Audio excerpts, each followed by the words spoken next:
안녕하세요. 저는 한미자라고 합니다. 올해 65살입니다. 오늘 제 이야기를 들려드리려고 합니다. 치매에 걸린 남편을 돌보는 이야기, 그리고 그 과정에서 제가 겪은 일들에 대한 이야기입니다. 저희 부부는 평범한 중년 부부였습니다. 남편 이대식은 중소기업 자재팀장으로 30년 넘게 일했고, 저는 아이들이 대학에 진학한 후에야 사회생활을 시작했습니다. 지인이 운영하는 회계사무소에서 격리 일을 했죠. 처음에는 호기심과 집에만 있기 심심해서 시작한 일이었습니다. 내가 이 나이에 무슨 일을 할 수 있을까? 처음 출근하던 날 버스에서 내리기 전에 몇 번이나 스스로에게 물었습니다. 50살이 넘어 처음 시작한 일이라 모든 게 어색했습니다. 처음에는 월급이 80만 원에 불과했지만 시간이 지나면서 180만 원까지 받게 되었어요. 적은 돈이었지만 제게는 큰 의미가 있었습니다. 제 통장에 제 이름으로 월급이 들어오는 것, 그것만으로도 가슴이 뿌듯했습니다. 2012년 남편이 60살로 퇴직했을 때 우리의 경제 상황은 나쁘지 않았습니다. 퇴직금으로 9,800만 원을 받았고 국민연금은 매달 134만 원이 나왔습니다. 거기에 제가 일하면서 버는 180만 원까지 더해지니 생활하는 데 큰 어려움은 없었죠. 퇴직 직후 2년은 정말 행복했습니다. 아이들도 다 결혼해서 독립했고 우리만의 시간을 보낼 수 있었거든요. 남편과 함께 제주도에서 한 달 살기도 해보고 전국 명산 등반도 함께 했습니다. 금강산, 설악산, 지리산. 우리가 젊었을 때 가보지 못했던 산들을 하나씩 정복해 나갔습니다.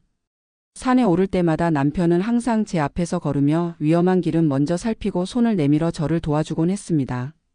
미자야, 우리 앞으로 30년은 더 이렇게 살자. 지리산 정상에서 남편이 했던 말이 아직도 귓가에 생생합니다. 그때만 해도 우리 앞에 어떤 시련이 기다리고 있는지 전혀 몰랐습니다. 2014년 겨울, 그동안 꼼꼼하고 성실했던 남편에게 이상한 변화가 나타나기 시작했습니다. 자주 가던 동네 마트에서 길을 잃기도 하고 계산대에서 지갑을 두고 오기도 했습니다. 처음에는 단순 건망증이라 생각했습니다. 나이 드니 그럴 수 있다고요. 저도 가끔 물 끓이는 것을 잊거나 휴대폰을 어디에 뒀는지 기억 못할 때가 있었으니까요. 하지만 어느 날 남편이 냉장고에 신문을 넣고 TV 리모컨을 화장실에 두는 걸 발견했습니다. 뭔가 이상하다고 느꼈지만 그래도 심각하게 생각하지 않았습니다. 그저 나이 때문이겠거니 했습니다. 그런데 2015년 여름 더 심각한 상황이 벌어졌습니다. 남편은 평소 가깝게 지내던 동창회 모임에 참석했다가 집에 오는 길을 완전히 잃어버렸습니다. 예전에는 지도 없이도 전국 어디든 찾아갈 정도로 방향 감각이 좋았던 사람이었는데 말이죠. 결국 경찰의 도움으로 밤 11시가 넘어서야 귀가할 수 있었습니다. 그날 밤 현관문이 열리고 경찰관과 함께 들어오는 남편을 보는 순간 제 가슴이 철렁 내려앉았습니다. 남편의 얼굴에는 당혹감과 공포가 뒤섞여 있었습니다. 그리고 그 눈빛에서 저는 확신했습니다. 이건 단순한 건망증이 아니라는 것을요. 다음 날 바로 병원에 갔습니다. 여러 검사를 받고 의사를 기다리는 동안 남편은 제 손을 꼭 잡고 있었습니다. 그의 손이 떨리고 있다는 것을 느꼈습니다. 결과는 혈관성 치매 초기 판정이었습니다. 과거 고혈압과 당뇨를 앓았던 것이 영향을 미쳤다고 의사는 설명했습니다. 의사 선생님께서 지금은 초기라 약물 치료로 진행 속도를 늦출 수 있다고 하셨지만 앞으로 점점 심해질 거라는 말도 함께 했습니다. 병원에서 나오면서 남편이 말했습니다.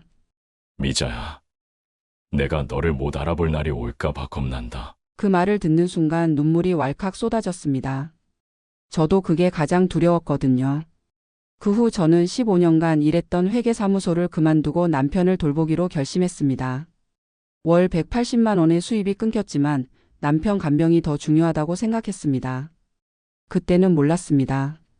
이 결정이 제 건강과 경제적 상황에 어떤 영향을 미칠지요. 치매 진단 후 2년간은 약물 치료로 상태가 비교적 안정적이었습니다. 남편은 간단한 대화가 가능했고 저를 알아보았습니다. 병원 진료도 함께 다니며 꾸준히 관리했습니다. 그러나 2017년부터 급격히 나빠지기 시작했습니다. 아침에 일어나면 당신은 누구냐며 저를 쫓아내려 할 때도 있었고 다음 날은 마치 아무 일 없었다는 듯 평소처럼 대화하기도 했습니다. 그 불확실함이 정말 힘들었습니다. 어떤 날은 제가 아내라는 것을 기억하지만 어떤 날은 저를 완전히 낯선 사람으로 대하는 남편을 보는 것이 얼마나 가슴 아픈 일인지 모릅니다. 특히 밤이 정말 어려웠습니다. 남편은 일주일에 서너 번은 밤에 잠을 자지 않고 배회했습니다. 한 번은 새벽 3시에 갑자기 옷을 입고 출근해야 한다며 나가려고 했습니다. 제가 말려도 소용없어서 결국 30분 동안 아파트 단지를 같이 돌다가 겨우 집으로 데려왔습니다. 그런 날이면 저는 남편이 실종되거나 사고가 날까봐 함께 밤을 새웠습니다. 잠시라도 눈을 붙이면 남편이 어디론가 사라질까봐 불안해서 깊은 잠을 잘 수가 없었습니다. 새벽에 화장실에 가는 소리에도 벌떡 일어나 확인할 정도였으니까요. 쉴 새 없는 간병으로 제 건강도 악화되기 시작했습니다. 2018년 봄 갑자기 오른쪽 다리에 심한 통증을 느꼈습니다. 처음에는 단순 근육통인 줄 알고 파스를 붙이고 버텼는데 일주일이 지나도 나아지지 않아 병원에 갔습니다. 검사 결과 척추축 만증과 디스크 탈출증 진단을 받았습니다. 85kg인 남편을 혼자서 부축하고 씻기고 옷을 갈아입히는 일이 매일 반복되니까 척추가 휘었대요. 의사 선생님이 최소 2달은 누워 있어야 한다고 하셨지만 그럴 수 없었습니다. 남편은 누가 돌봐요. 그래서 통증 완화를 위해 물리치료를 받으며 영양제를 챙겨 먹었지만 근본적인 휴식 없이는 회복이 어려웠습니다. 그러던 중 2019년 여름 극심한 피로감과 체중 증가를 경험했습니다. 아침에 일어나기조차 힘들었어요. 남편을 돌봐야 하는데 제 몸이 말을 듣지 않는 거예요. 병원에 가니 스트레스로 인한 갑상선 기능 저하라고 하더군요. 평생 약을 먹어야 한다고 했습니다. 월경이 끝난 지 오래였지만 갱년기 증상이라 생각했던 이 증상은 사실 갑상선 기능 저하증이었습니다. 약물 치료를 시작하고 증상은 다소 호전되었지만 지속적인 스트레스로 상태가 악화와 호전을 반복했습니다. 또한 만성 불면증으로 밤에 한두 시간 이상 잘 수 없는 상황이 계속되었습니다. 저는 어릴 때부터 잠이 많았습니다. 남편은 항상 저를 잠꾸러기라고 놀렸지만 치매 간병을 시작한 이후로는 깊은 잠을 자본 적이 없습니다. 항상 한쪽 귀를 열어두고 남편의 소리에 귀 기울이며 잠들곤 했습니다. 그러다 보니 만성 피로가 쌓이고 면역력도 떨어져서 감기도 자주 걸렸습니다. 2020년 10월 제게 큰 위기가 찾아왔습니다. 남편의 식사를 준비하던 중 갑자기 쓰러졌습니다. 다행히 그날 우연히 방문한 옆집 이웃이 119를 불렀고 병원으로 이송되었습니다. 진단은 과로와 스트레스로 인한 자율신경계 이상이었습니다. 병원 침대에 누워 있는데 문득 집에 혼자 있을 남편 생각이 났습니다. 약은 제때 먹을까? 밥은 어떻게 해결할까? 불은 안 켜고 있을까? 온갖 걱정이 머릿속을 가득 채웠습니다. 아들에게 연락했더니 바쁘다며 주말에 오겠다고 했습니다. 결국 제가 3일 만에 퇴원을 자진해서 집으로 돌아왔습니다. 퇴원 후 집 상태를 보고 충격을 받았습니다. 음식물이 부패해 있었고 남편은 며칠 동안 같은 옷을 입은 채 TV만 보고 있었습니다. 냉장고에는 음식이 그대로 있었습니다. 남편이 혼자서는 밥을 챙겨 먹지 못한 것이었습니다. 화장실도 제대로 사용하지 못해 바닥이 엉망이었고 세수나 양치도 하지 않은 모양이었습니다. 그 모습을 보는 순간 제 심장이 찢어지는 것 같았습니다. 제가 없으면 남편은 정말 아무것도 할 수 없는 상태였습니다. 그리고 저 또한 이대로는 더 이상 남편을 돌볼 수 없다는 현실을 직면했습니다. 다음 주말 장남 가족이 방문했을 때 솔직하게 도움을 요청했습니다. 처음으로 제 한계를 인정하는 순간이었습니다. 엄마가 아빠를 혼자 돌보는 건 이제 무리인 것 같아. 장남이 말했습니다. 그의 권유로 노인장 기요양보험 등급 신청을 했고 남편은 3등급 판정을 받았습니다. 주 3번 하루 4시간씩 요양보호사의 방문 서비스를 받을 수 있게 되었습니다. 그때부터 조금 숨통이 트이는 것 같았습니다. 요양보호사 선생님이 오시는 동안 저는 병원에 가거나 장을 볼 수 있었으니까요. 집에만 갇혀 있던 제게는 그 시간이 정말 소중했습니다. 비록 4시간이지만 그 시간 동안 저는 제 자신을 위한 시간을 가질 수 있었습니다. 하지만 이런 상황에서도 가족 간의 갈등은 피할 수 없었습니다. 장남 부부는 아버지를 요양원에 모시는 게 어떻겠냐고 제안했습니다. 경제적 부담은 자신들이 일부 돕겠다는 것이었습니다. 그 말을 듣는 순간 눈물이 났습니다. 아직은 제가 돌볼 수 있는데 45년 함께 산 남편을 어떻게 시설에 보내요? 저는 죽을 때까지 함께 있고 싶다고 했습니다. 우리가 젊었을 때 서로 약속했던 말이 있습니다. 아프거나 늙어도 서로 곁을 지키자고요.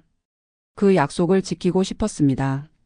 이 일을 계기로 장남 가족과의 관계는 소원해졌습니다.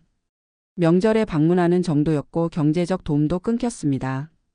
며느리는 어머니가 고집을 부리시니 어쩔 수 없다고 했습니다.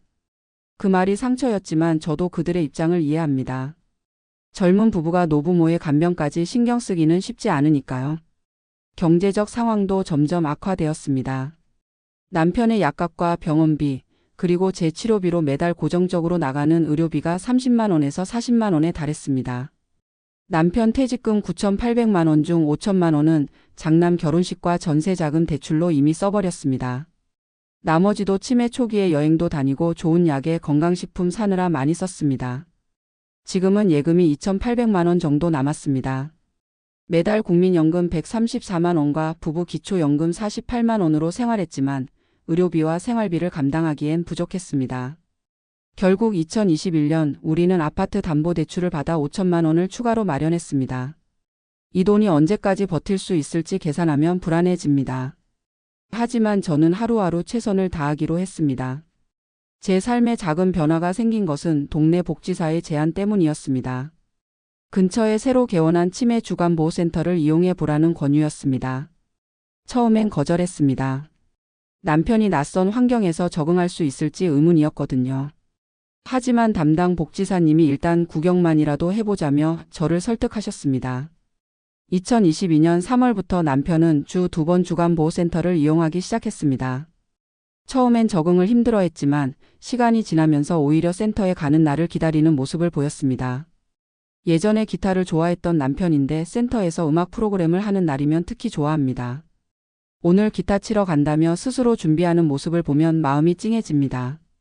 주간보호센터를 통해 저는 비슷한 처지의 치매 환자 가족들을 만났습니다. 그들과 고민을 나누며 위안을 얻었고 센터의 제안으로 치매 가족 자조 모임의 리더 역할을 맡게 되었습니다. 제가 간병인 경험이 5년이 넘다 보니 새로 치매 진단받은 가족들에게 조언해 줄 게 많더라고요.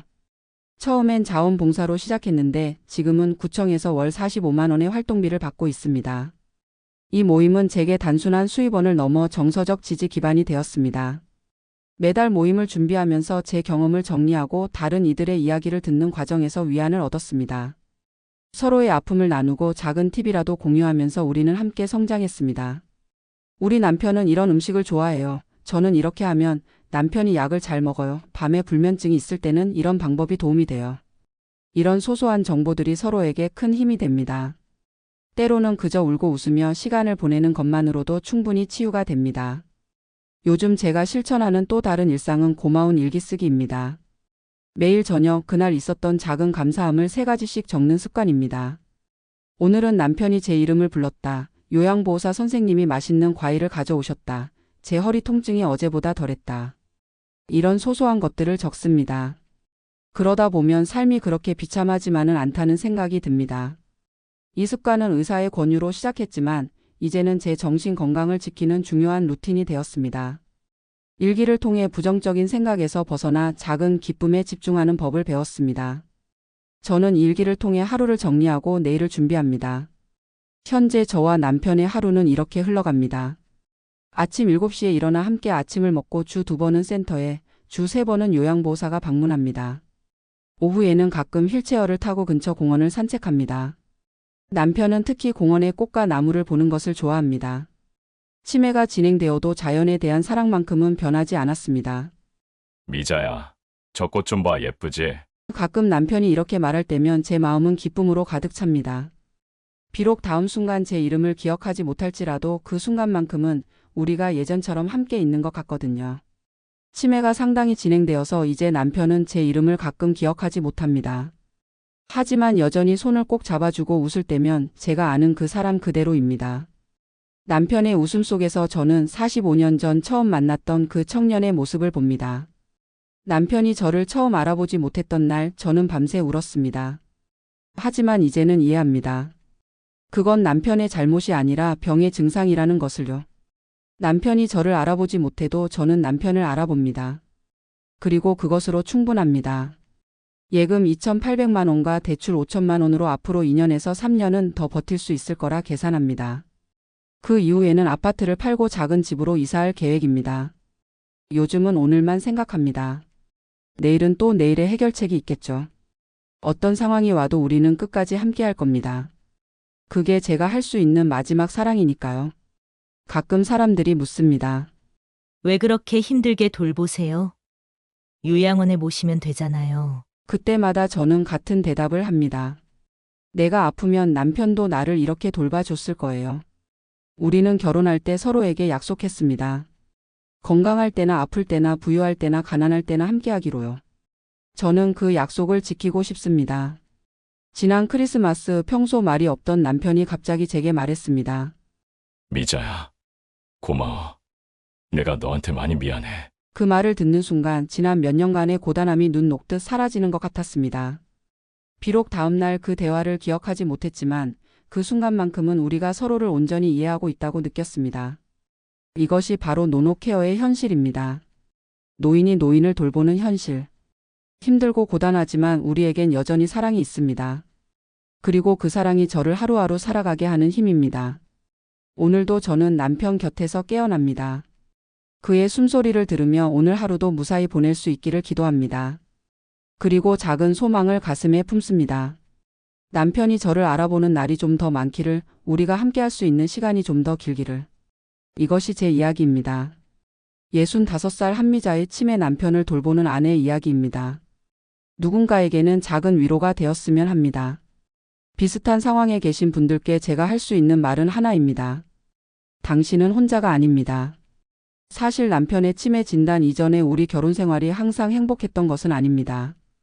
젊을 때는 의견 충돌도 많았고 서로 이해하지 못해 상처를 주기도 했습니다.